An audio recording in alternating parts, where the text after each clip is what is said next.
c'est Rova et bienvenue dans cette nouvelle vidéo tuto faire les mains et les pieds d'une fursuite maison. J'ai déjà sorti la vidéo tuto comment faire une tête de fursuite maison il y a quelques semaines.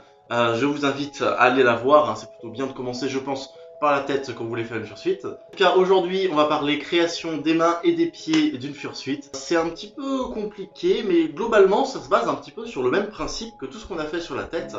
Donc on va lancer le tuto. Si jamais vous avez des questions ou besoin d'aide pour la création de votre propre fursuite, n'oubliez pas que vous avez un lien en description vers le groupe Telegram et vers le groupe Discord The Fluff.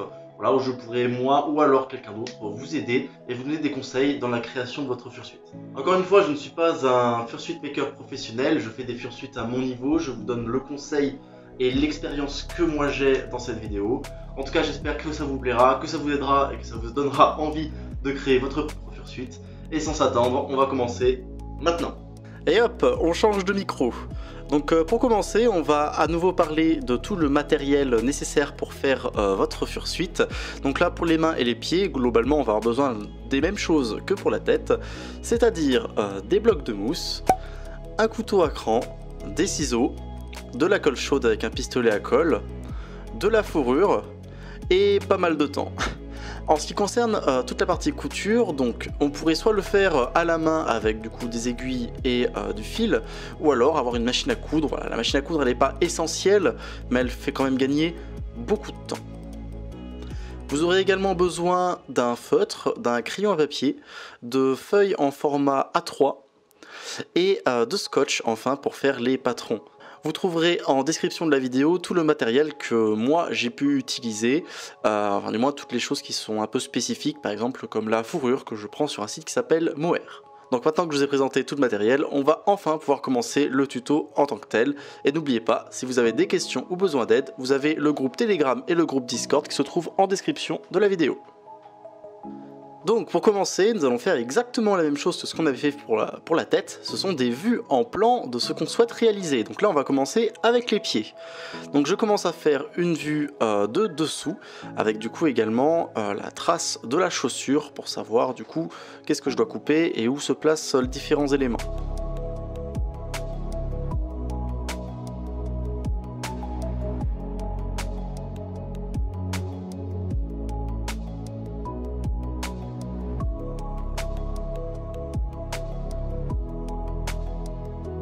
Une fois la vue de dessous faite, je continue en faisant la vue de côté et la vue de dessous. Voilà, toujours en faisant des petits marquages pour bien placer chaque élément au même endroit que sur les autres vues, du coup en échelle 1-1.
Et du coup voilà les différentes vues que j'ai fait des pieds de mon singe. Donc là vous avez le pied gauche. Pour avoir le pied droit, bon, c'est assez facile, hein, vous n'avez qu'à retourner les différentes vues que vous avez faites pour avoir le pied gauche par superposition. Donc là c'est un pied de singe, c'est quand même assez particulier. En général vous avez plus besoin de faire des pieds de type canin ou de type félin. La base va rester la même, il n'y a pas grand chose qui va changer, la seule chose qui va changer ce sont les orteils. Là par exemple je vous ai fait quelques vues en plan pour vous montrer ce que ça pourrait donner. Donc toujours en prenant en compte le positionnement de votre chaussure et en faisant attention de bien commencer le talon du pied au niveau de votre talon à vous, de manière à pas avoir des palmes à la place des pattes et vous puissiez quand même marcher avec. Donc une fois que vous avez fait tout ça, il ne vous reste plus qu'à décalquer les différents morceaux des patounes afin d'avoir du coup tout ce qu'il vous faut et décalquer les différents morceaux sur le bloc de mousse.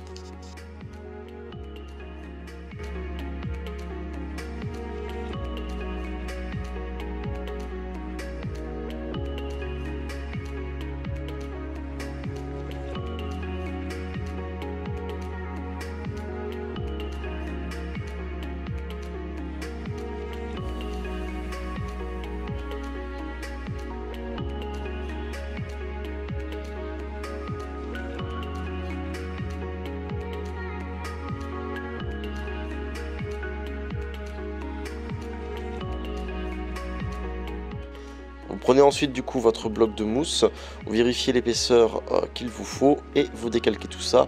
Donc vous décalquez les bords et vous décalquez bien également le positionnement de la chaussure à l'intérieur de la forme que vous êtes en train de faire.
Je me sers ensuite du coup des vues en plan que j'ai fait pour savoir ce qu'il me restait à faire et clairement il allait me manquer un petit peu d'épaisseur.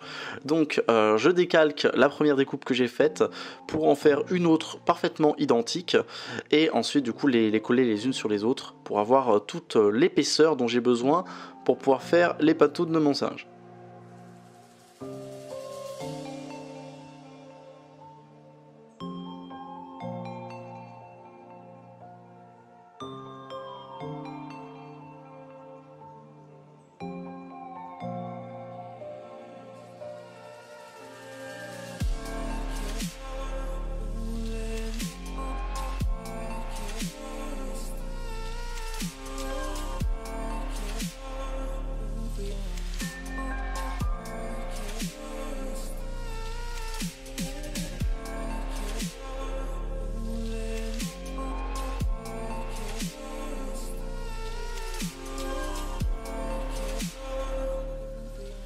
Donc je récupère les différents morceaux que j'ai découpés et je me sers à nouveau de mes vues en plan de manière à regarder si j'ai bien l'épaisseur qu'il me faut pour faire le pied de mon singe. Donc je me rends compte assez rapidement qu'il me manque un petit peu d'épaisseur et qu'il va être nécessaire que je découpe un troisième morceau afin d'avoir toute l'épaisseur du pied que je souhaitais faire vu les dessins en plan que j'ai fait auparavant. Donc voilà le dernier morceau. Donc encore une fois, je vérifie sur mes vues en plan que j'ai bien toute l'épaisseur qu'il me fallait et je fais des retouches si nécessaire.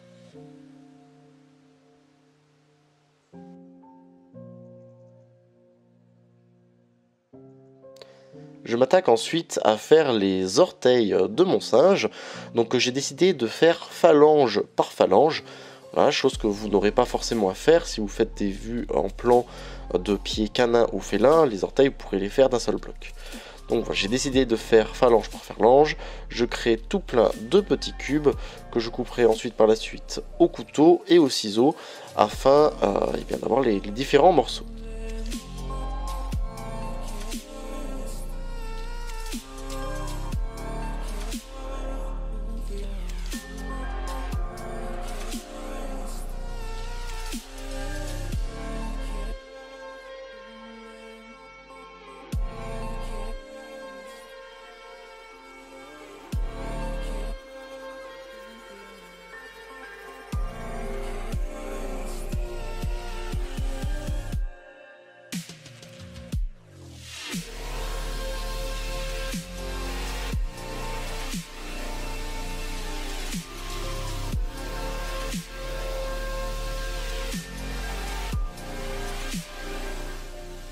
Donc une fois que j'ai découpé tous mes petits cubes, je m'occuperai de faire le reste un peu plus tard. Je vais tous les mettre de côté dans une petite boîte et continuer d'avancer la base du pied.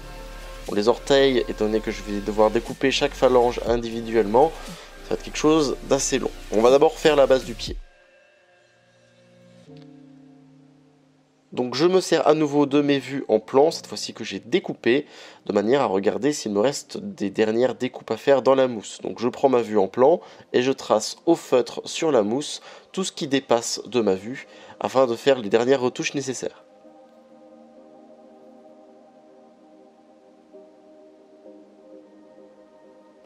Donc toujours les plus grosses retouches au couteau, et on utilisera le ciseau un petit peu plus tard.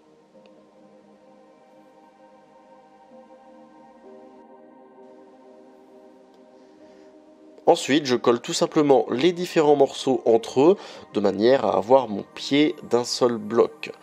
Je me suis rendu compte assez rapidement que j'avais fait les pieds un petit peu trop grands, donc je vous le répète à nouveau, votre talon, faites-le commencer au niveau du talon de votre pied, tout simplement, de manière à éviter d'avoir quelque chose de trop grand. Et voilà, j'hésite pas à mettre mon pied dans la chaussure pour que la colle prenne bien la bonne forme lorsque la patoune sera portée.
Je me sers ensuite à nouveau du coup de mes vues en plan pour regarder qu'est-ce qu'il me reste à couper pour approcher doucement, petit à petit, de la bonne forme finale pour ma patte. Donc là, j'utilise ma vue de face pour faire déjà les courbures vues de face.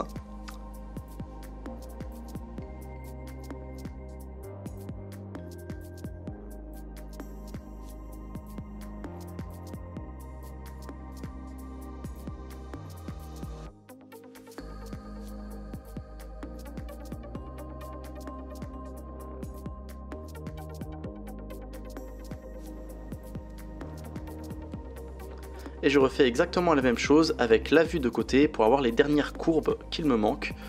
Du coup, chose que je découperai pour commencer au couteau pour enlever le plus gros.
Et donc, comme pour la tête, je fais après toutes les finitions au ciseau pour donner de beaux arrondis, avoir quelque chose de lisse, de propre, voilà, pour avoir du coup la base finale en mousse du coup des pieds de ma fursuite.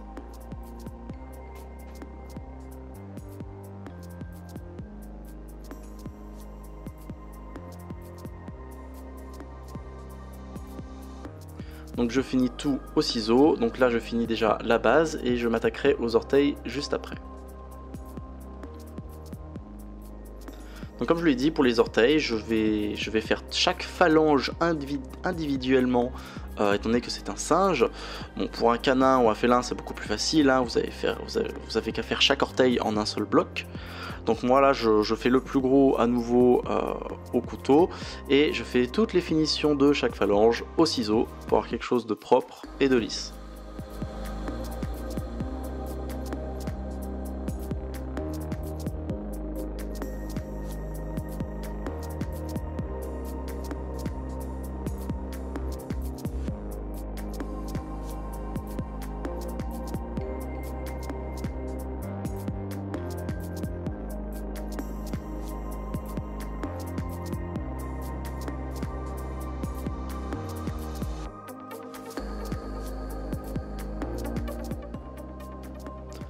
Donc une fois tout cela fait, il ne me reste plus qu'à coller les différentes phalanges entre elles pour avoir du coup la patte finale de mon singe. Donc étant donné la finesse et la longueur des orteils de mon singe, c'était très important par la suite, vous le verrez, que je couse bien la fourrure pour avoir quelque chose qui soit le plus solide possible et éviter du coup que ça s'abîme ou que ça se déchire trop facilement. Parce que là sur des aussi petites surfaces, il y a des risques que ça se décolle assez facilement. Voilà. Une fois du coup les deux pieds de fait, je les mets côte à côte pour bien vérifier que tout soit symétrique et du coup qu'on ait quelque chose qui soit le plus esthétique possible. Une fois les pieds faits, il était nécessaire que je m'occupe également de la partie basse de mes jambes, car bon, les pieds de mon singe sont assez énormes, et du coup il était nécessaire que je fasse des renforts pour l'épaisseur pour le bas de mes jambes. Donc un peu comme pour la tête, j'ai d'abord créé une sorte de tube dans lequel va venir s'incruster le bas de ma jambe et je collerai par-dessus ce tube des blocs de mousse de manière à avoir du coup ce renfort au niveau de l'épaisseur que je souhaite pour avoir quelque chose d'esthétique.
Donc une fois toutes les lamelles collées, il ne me reste plus qu'à sculpter. Donc pour cet élément-là, je n'ai pas créé de vue en plan pour le faire. Je me suis seulement basé sur mes connaissances approximatives anatomiques de ce à quoi doit ressembler le bas d'une jambe. Et je me suis lancé, voilà, tout simplement.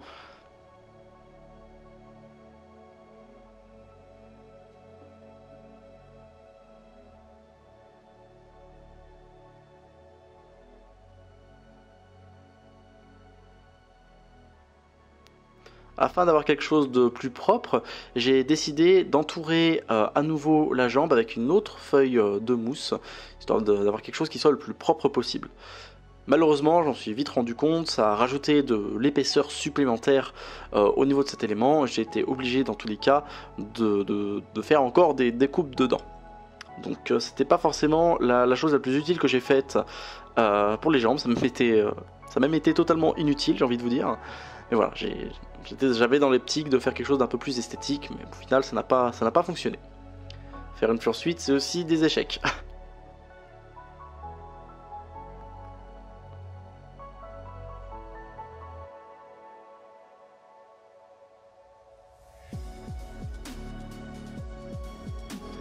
Voilà, donc ensuite je mets ce bas de jambe que j'ai créé tout en portant du coup la patoune que j'ai créée. Je regarde où est-ce que ça tombe, où est-ce que c'est trop épais, etc. Et je fais des marquages avec mon feutre pour savoir où est-ce que je dois découper. Donc là, mon objectif c'est d'avoir quelque chose de très proche au niveau du corps, au genou, et de plus en plus épais vers le bas jusqu'à atteindre à peu près la largeur de la base du pied que j'ai créé.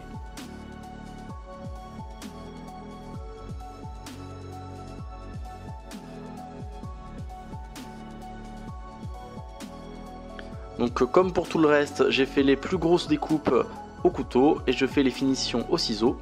Une fois cela fait, je vérifie du coup que les deux jambes sont à peu près symétriques pour avoir quelque chose d'esthétique une fois porté. Et je peux ensuite passer à la suite.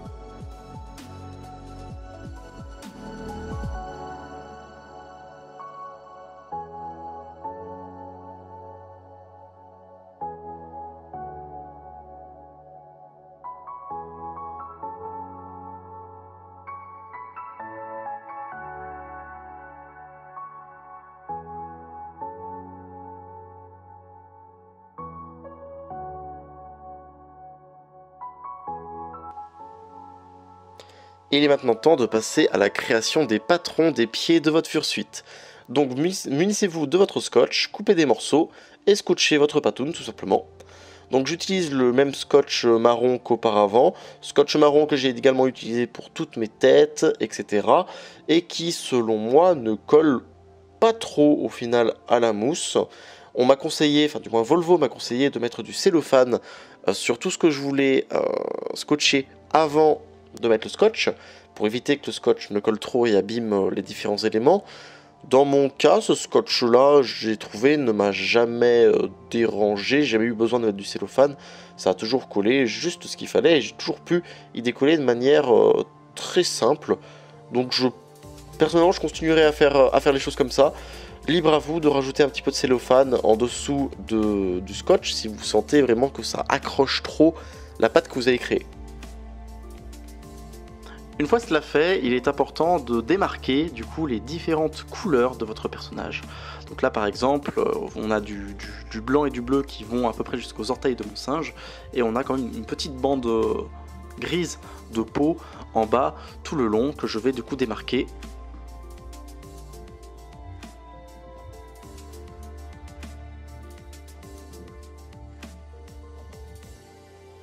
Voilà, comme ceci.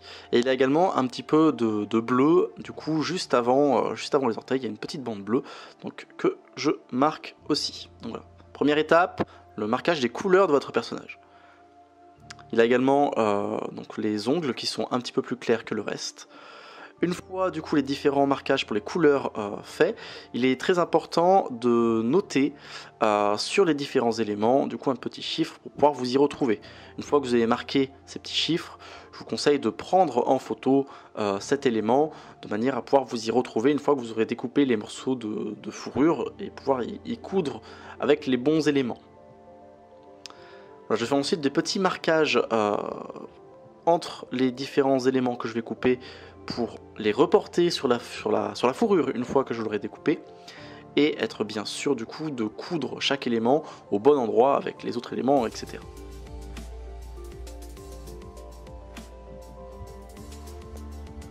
Donc je m'attaque ensuite à scotcher le mollet de ma fursuite.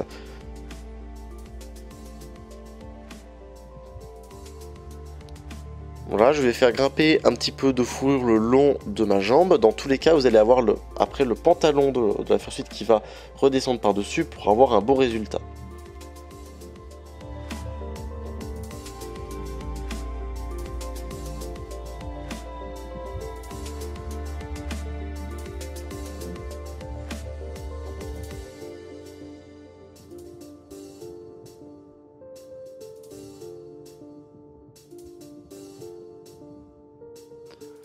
Il ne reste plus du coup qu'à découper tout le scotch qu'on a mis sur les pattes et d'y découper du coup en respectant deux critères. Bon, le premier, c'est de découper le scotch pour vous donner les patrons d'une même couleur et de découper également le scotch de manière à vous donner des patrons qui puissent être mis à plat facilement.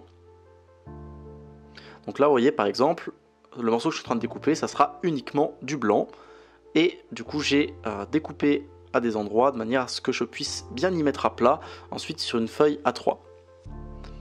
Ensuite là, le deuxième élément que je suis en train de découper, donc à la base du pied, c'est une bande de peau qui sera grise.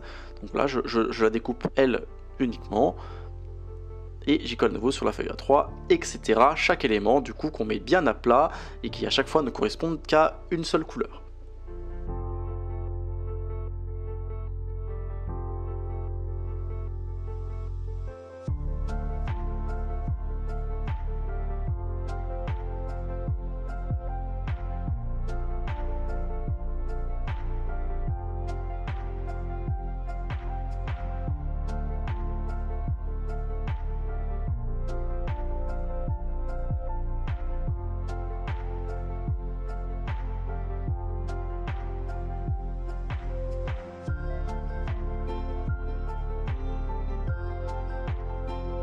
Donc une fois que tout cela est découpé et collé, il ne vous reste plus qu'à découper dans vos feuilles A3 les différents patrons, de manière ensuite à les utiliser pour découper la fourrure.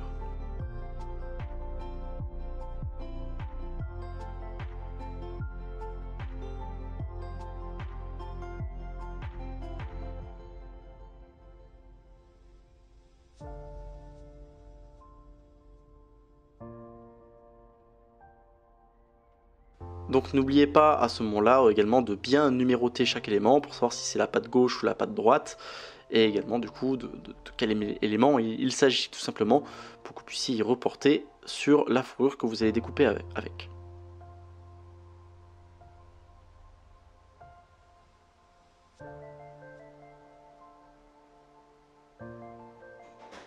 Donc une fois qu'on a nos patrons, nous n'avons plus qu'à découper la fourrure en utilisant ces 10 patrons. Donc pensez toujours à rajouter de la marge. Pour les éléments que vous allez coudre à la main, vous n'aurez qu'à rajouter que 3-4 mm en plus pour la couture. Pour tout ce que vous ferez en machine, par contre, si vous faites avec la machine, dans ce cas-là, rajoutez un peu plus, comptez 6-7 mm. Voilà. Dans tous les cas, mieux vaut couper votre fourrure un poil trop grande et la redécouper par la suite si besoin, plutôt que d'être découpé avec des choses qui soient trop justes au niveau de la taille. Là, en ce cas-là, ça vous oblige à tout recommencer. Donc voilà, vous rajoutez bien de la marge sur les éléments que vous découpez, de manière à les retoucher par la suite si besoin, et non pas tout recommencer depuis le début, ça serait dommage.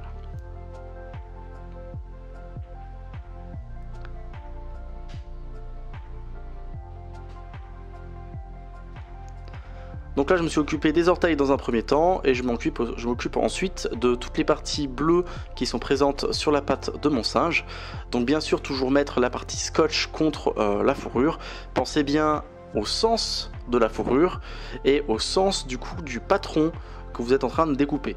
Il y a de fortes chances que pour les premières fois vous faites les choses un petit peu à l'envers ou pas dans le bon sens. Donc réfléchissez-y à 2 fois avant de poser votre patron sur la fourrure. Dans quel sens est-ce que la fourrure va aller sur ce que je découpe, et est-ce que j'ai positionné le patron dans le bon sens, est-ce qu'il n'est pas à l'envers.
Voilà, et surtout n'appuyez pas trop fort avec la lame de votre cutter, sinon vous risquez de couper la fourrure en dessous et ça sera quand même beaucoup moins esthétique. Donc coupez mais en étant précautionneux.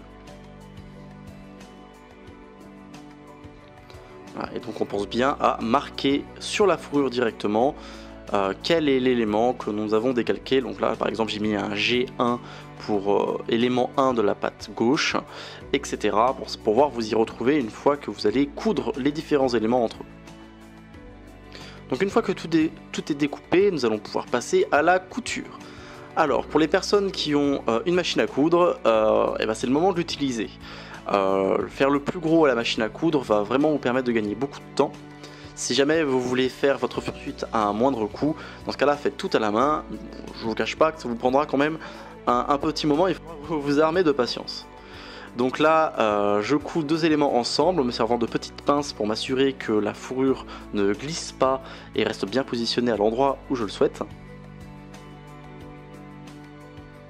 Voilà, donc je fais ça pour le maximum d'éléments de manière à gagner du temps. Donc là j'ai pu faire le dessous de la patte et je m'attaque à chaque orteil, donc chaque orteil que je couds avec la machine, qui m'a fallu, pour pas vous le cacher, un petit moment avant de maîtriser. C'est pas si simple que ça.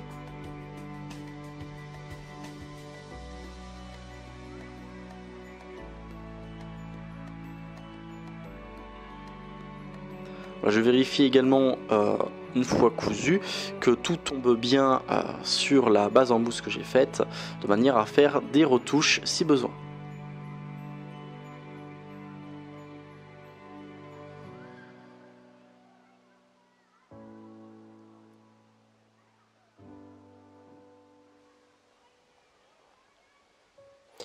Ensuite, je passe à de la couture à la main.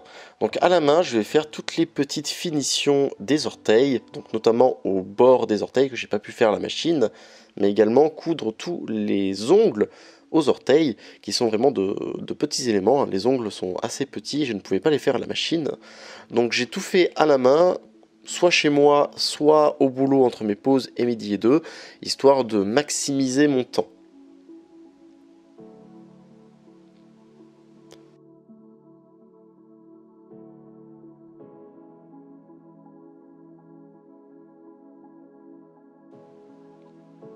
Donc une fois les ongles et les finitions faites, il ne me reste plus qu'à coudre les orteils entre eux. Donc je vous conseille de tout coudre ensemble si possible. Le maximum d'éléments que vous pouvez coudre ensemble, c'est le mieux à faire. Ça vous évitera de voir les jointures, ça vous permettra d'apporter de la solidité à votre création. Voilà, donc tout ce que vous pouvez coudre ensemble, cousez-y, ça sera mieux pour votre fursuite, elle durera plus longtemps, vous aurez quelque chose de beaucoup plus solide.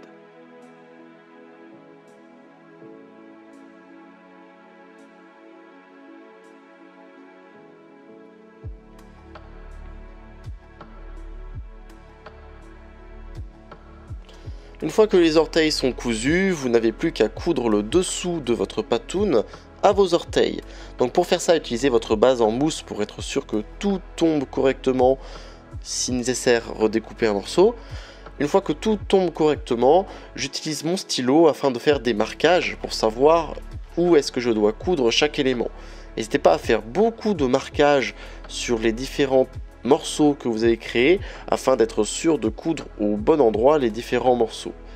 Vous faites un marquage d'un côté et un marquage de l'autre, etc. pour ensuite plus facilement avancer une fois que vous serez à la main avec votre aiguille et votre fil.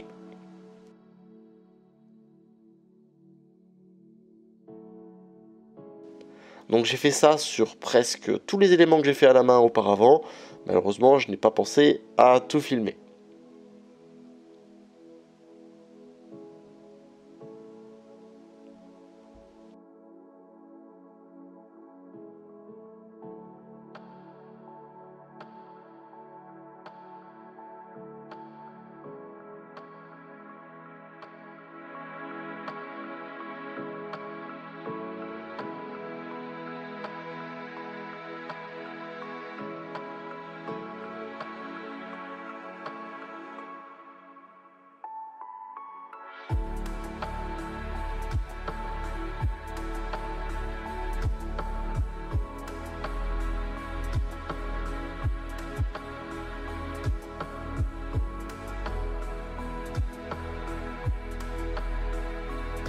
Donc une fois que tout est cousu, il ne vous reste plus qu'à mettre la fourrure sur votre base en mousse.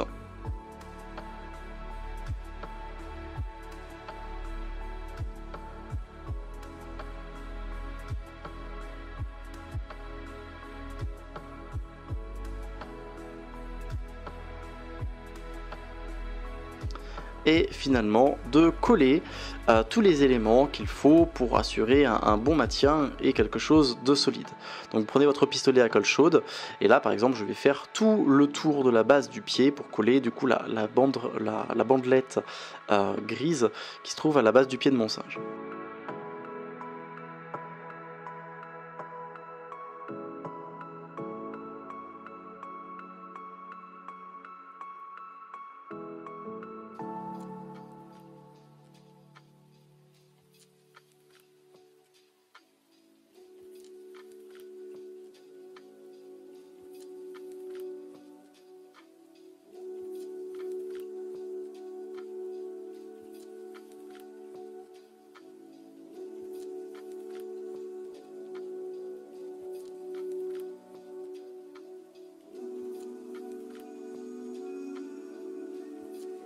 Je vais également rajouter un bon paquet de colle entre les orteils de manière à être sûr que la fourrure tienne bien en place et ne glisse pas en avant en marchant ou en faisant un quelconque mouvement.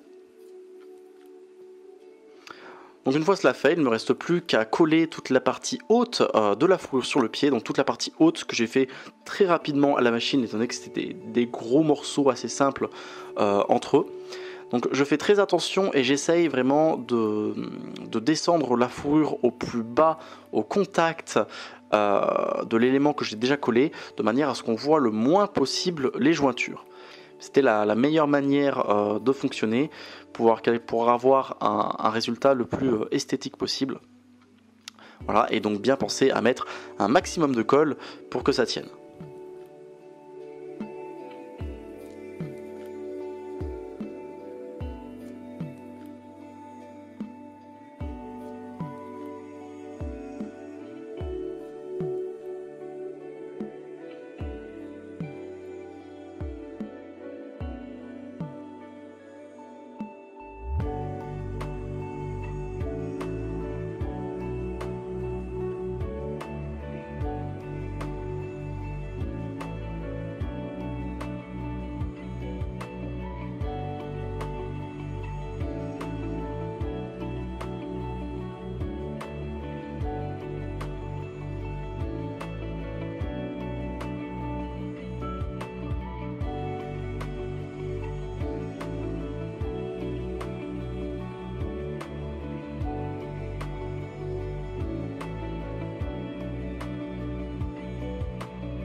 Et du coup, voilà comment j'ai pu créer les pieds. Et on va passer aux mains. Donc pour les mains, je vais marcher exactement sur le même système, mais en faisant juste une vue de dessous. Une vue de dessous où j'ai découpé du coup la base de la main et les doigts. Donc les doigts, ça sera juste de longs bâtonnets que je vais découper. Et tout ce qui concerne la base de la main, donc j'y colle comme vous pouvez le voir sur un gant de jardin, de manière à avoir une base de travail. Donc mon singe avait des mains assez grandes et il était nécessaire que j'agrandisse mes petites mains humaines avec de la mousse.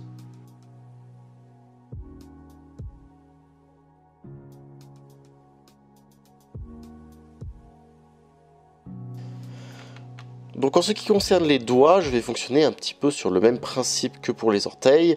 Donc chaque doigt sera fait avec de longs bâtonnets de mousse que je vais venir découper en utilisant les patrons que j'ai pu créer.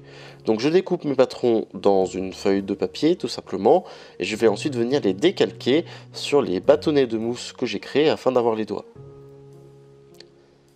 Donc même chose, là c'est pour une main qui est assez humaine, assez particulière. Vous aurez sûrement besoin de mains plus canines ou félines avec des gros coussinets. Donc ça va ressembler sûrement un petit peu à ça.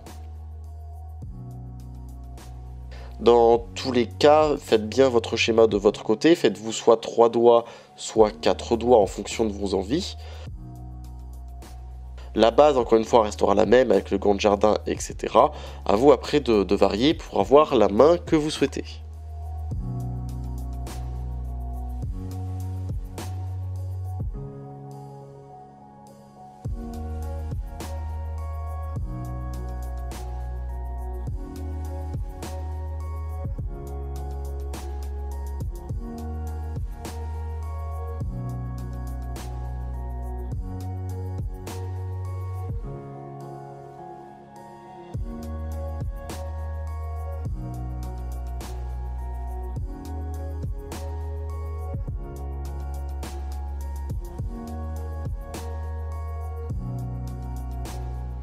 Donc je découpe le plus gros au couteau, comme toujours, et je ferai toutes les finitions au ciseau pour donner de bons arrondis et un aspect lisse à la mousse.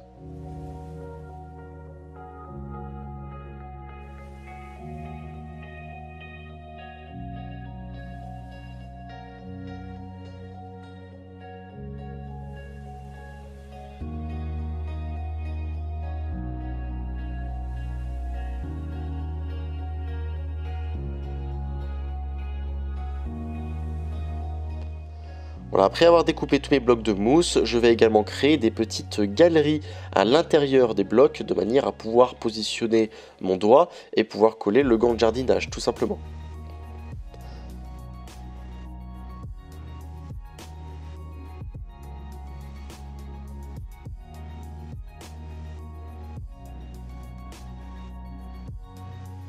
Ce qui est bien donc, en faisant ce système là en plusieurs morceaux, c'est de pouvoir quand même bouger un minimum les doigts, ça donne un aspect un peu plus naturel.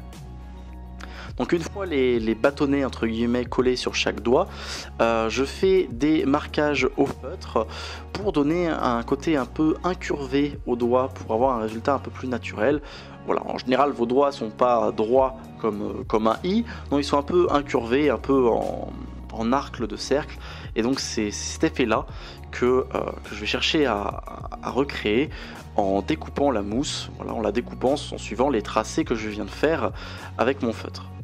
Donc toujours j'enlève le plus gros au couteau à cran et je ferai tout le reste au ciseau.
Donc là encore une fois, c'est un exemple pour faire des mains qui sont assez particulières. Vous aurez sûrement besoin de mains canin ou félin.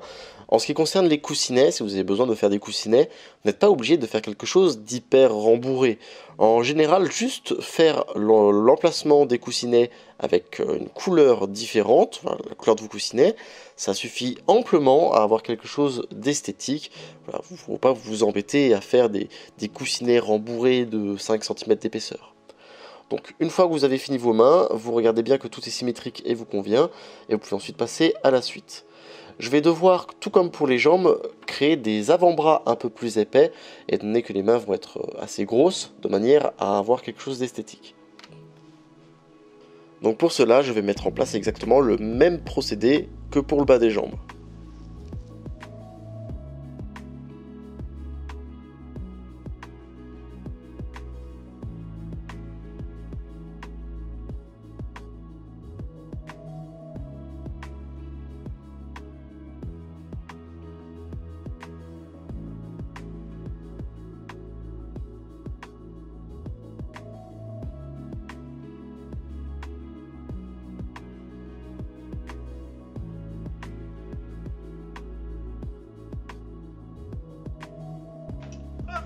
Et je viens de finir les bras. Je vais reculer encore un petit peu. Hop. Voilà, les bras sont finis. Dites bonjour au singe. Voilà. Les bras sont comme ça. Hop. Hop. Et hop. Du coup, je peux faire ça avec les doigts. Je suis content. Ça me fait des grosses mains. Je vais pouvoir prendre des Jojo poses. Enfin voilà. Les mains c'est fait. Les avant-bras aussi c'est fait du coup. J'aurais juste aussi à lui faire des bonnes épaules, mais sinon en vrai ces muscles-là, mon singe, sont assez petits, donc je vais pouvoir garder mes petits muscles normaux, juste à refaire les avant-bras, tout simplement. Alors donc voilà, les mains c'est fait. Alors je vais vous montrer la différence par rapport à une main normale. Vous voyez, c'est pas vous n'avez pas la même taille. Et autre chose à savoir, je crois que mon tapis me déteste, hein, maintenant c'est officiel. Le canapé, n'en parlons pas. Et mon pauvre tapis, il a pris bien cher. Voilà, j'ai un peu de nettoyage à faire, je crois. Et voilà. Ouh. Et donc, comme ce qu'on a pu voir avant pour les pieds de mon singe, on passe au scotch. Donc toujours mon scotch marron qui pour moi ne colle pas trop, que j'arrive à suffisamment facilement retirer.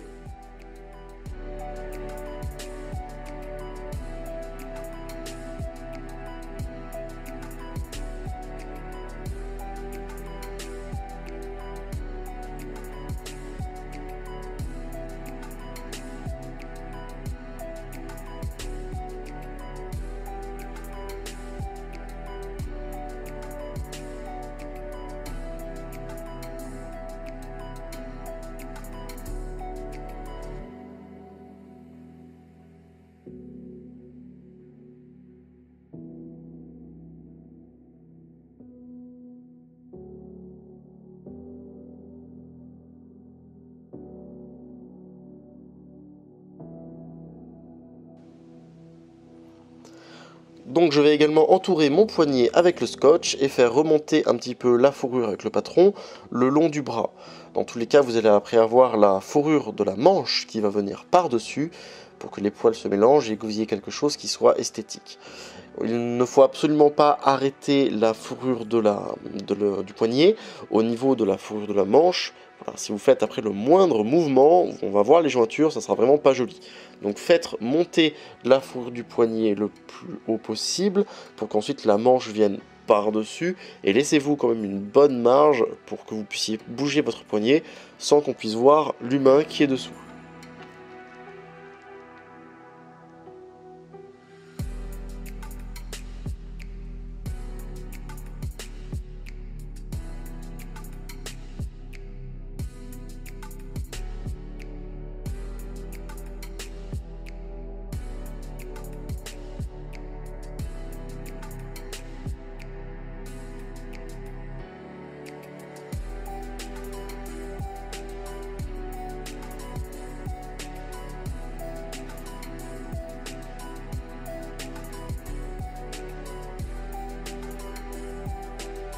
Donc je rajoute tous les marquages des différentes couleurs présentes sur la main de mon singe, je rajoute tous les chiffres 1, 2, 3, 4, gauche, etc.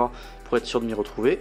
Et je découpe tout ça au cutter pour pouvoir me libérer et faire les différents patrons que je poserai à plat sur mes feuilles en format A3.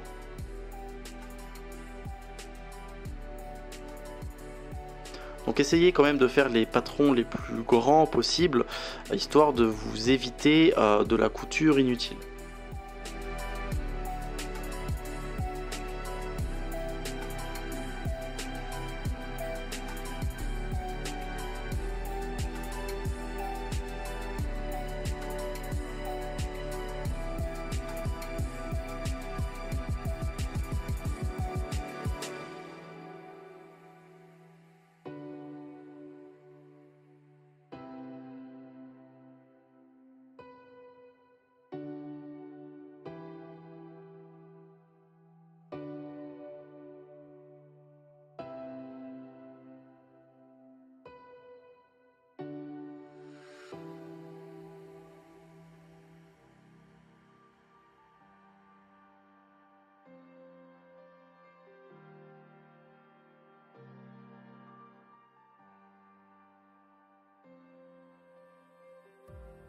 Voilà, et maintenant que vous avez vos patrons, vous allez pouvoir découper à nouveau la fourrure pour avoir les différents morceaux qu'il vous faut et vous remettre à tout coudre.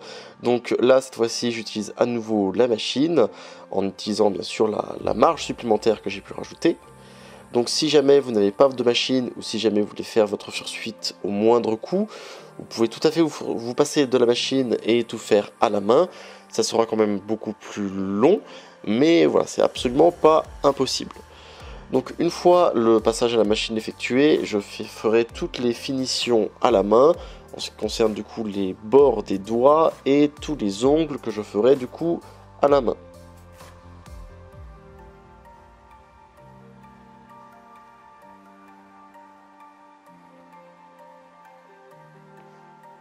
Donc voilà, pour toute la partie couture, n'oubliez pas surtout de rajouter quelques marges. Donc une fois que tout était cousu, je pose tout sur la base en mousse que j'ai créée afin de voir si j'ai bien la marge qu'il me faut pour coudre les ongles, et si tout tombe bien, et si du coup ça me fait bien aussi la forme de l'ongle que je souhaite. Donc là j'effectue toutes les retouches nécessaires pour avoir la marge suffisante et pour avoir la bonne forme pour mon ongle, et comme je vous l'ai dit tout à l'heure, je ferai après tout le reste à la main.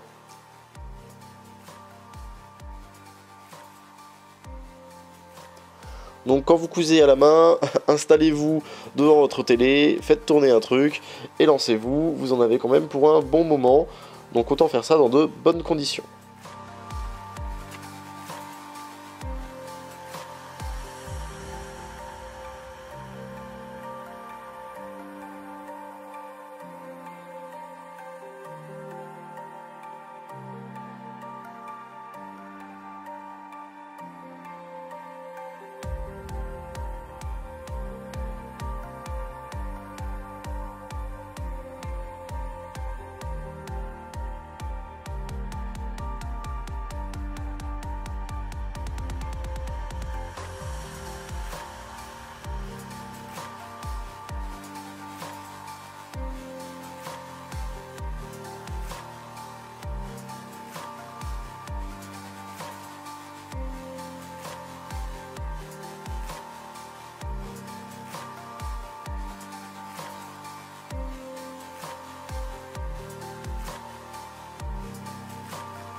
Une fois que les ongles sont faits, il ne me reste plus qu'à coudre les doigts ensemble, de manière à ce qu'on voit le moins possible les jonctions. Donc encore une fois, tout ce qui est cousable ensemble, cousez-y ensemble pour avoir un beau résultat et quelque chose de beaucoup plus solide.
Il ne me reste plus qu'à m'occuper des parties blanches et bleues de la main. Donc je prends mes patrons, je les pose dans le bon sens du poil et dans le bon sens du patron sur la fourrure. Je décalque avec un stylo, je marque du coup gauche 1, droite 3, etc. en fonction de l'élément, de manière à m'y retrouver. Et je découpe tout ça au cutter pour avoir mes différents éléments que je vais cette fois-ci coudre à la main.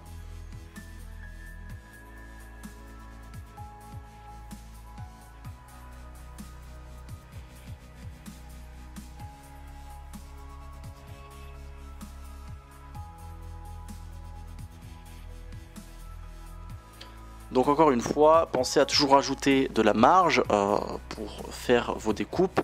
Mieux vaut encore une fois découper quelque chose qui soit un peu trop grand et retoucher par la suite que découper quelque chose qui soit trop petit et devoir tout recommencer.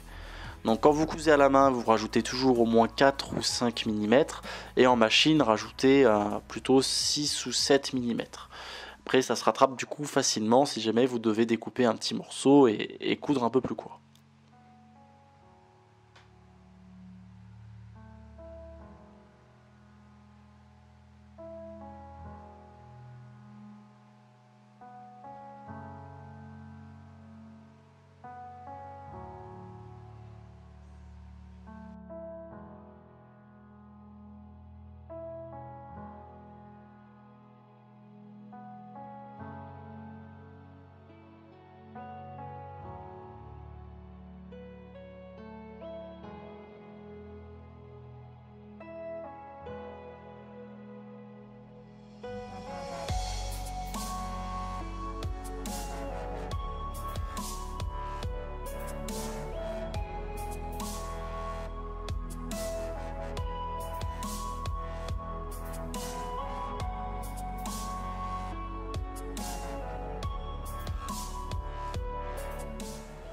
Donc une fois les parties blanches et bleues cousues ensemble, il ne me reste plus qu'à coudre la paume de la main avec les doigts. Donc je marme de mon petit stylo et je fais tous les marquages d'un côté puis de l'autre. Donc d'un côté la paume et de l'autre les doigts. Des marquages donc, qui me serviront à m'aider lors de la couture en superposant chaque marquage ensemble de manière à coudre au bon endroit.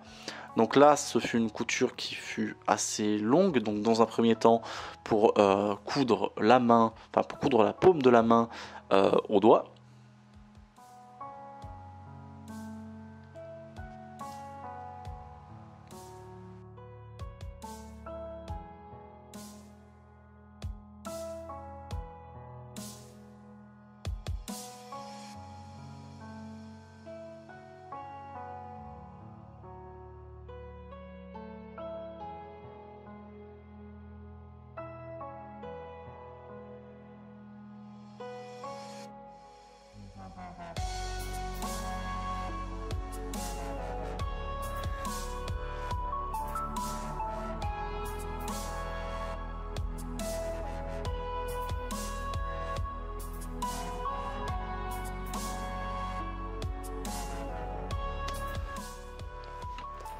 Une fois que vous avez fini de coudre la paume de votre main, il ne vous reste plus qu'à coudre cette partie-là à la manche du coup de la main de fursuite que vous êtes en train de faire.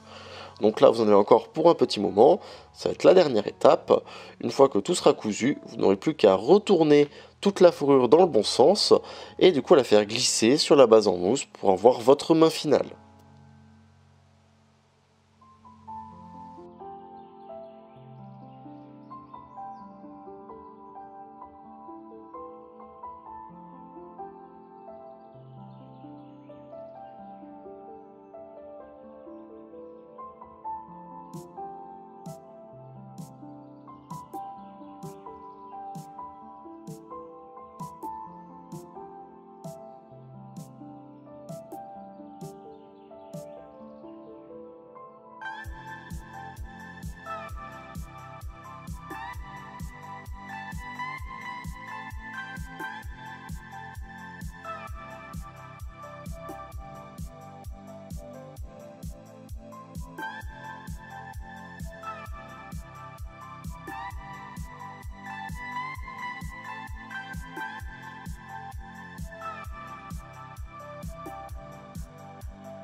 Et voilà, vous avez fini de tout coudre, donc ça vous a pris un bon moment. Vous allez enfin pouvoir avoir le final de votre main. Il ne vous reste plus qu'à glisser la base en mousse dans la fourrure que vous avez faite et pouvoir enfin passer à une autre étape, ou alors à la deuxième main si elle n'a pas encore été faite.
Et voilà, merci beaucoup d'avoir regardé cette vidéo sur la production des pieds et des mains de ma fursuite.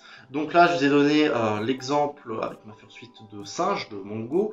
Mais bon, si jamais vous faites une autre espèce, vous avez juste à changer quelques petits détails. Et théoriquement, il ne devrait pas y avoir de grosses difficultés ou de grosses différences. Voilà, ma méthode, elle peut s'appliquer théoriquement à peu près n'importe quelle espèce. Donc encore une fois, je ne suis pas un fursuit maker professionnel. Je vous livre ce que je peux faire moi à mon niveau, en espérant que ces tutos puissent vous aider. Si jamais vous avez des questions ou besoin d'aide, vous avez tous les liens en description vers le groupe Telegram et le groupe Discord The Fluff, si jamais vous avez besoin du coup de me demander à moi ou à quelqu'un d'autre un petit peu d'aide pour votre fursuite. Et vous avez également en lien dans la description tous les liens vers tous les outils que j'ai pu utiliser, fourrure, mousse, etc. pour la construction de cette fursuite. Donc voilà, j'espère que la fursuite de Mongo vous plaît. Il me reste encore une grosse vidéo à faire sur la queue et sur le corps de Mongo, donc qui arrivera début mars. Ce sera le dernier tuto. J'espère que tous ces tutos auront pu vous aider. Et encore une fois, n'hésitez pas à venir sur les différents groupes si jamais vous avez besoin d'un petit peu d'aide ou si vous avez des questions. J'espère que cette vidéo vous a plu et on se retrouve très vite du coup pour d'autres vidéos. Rond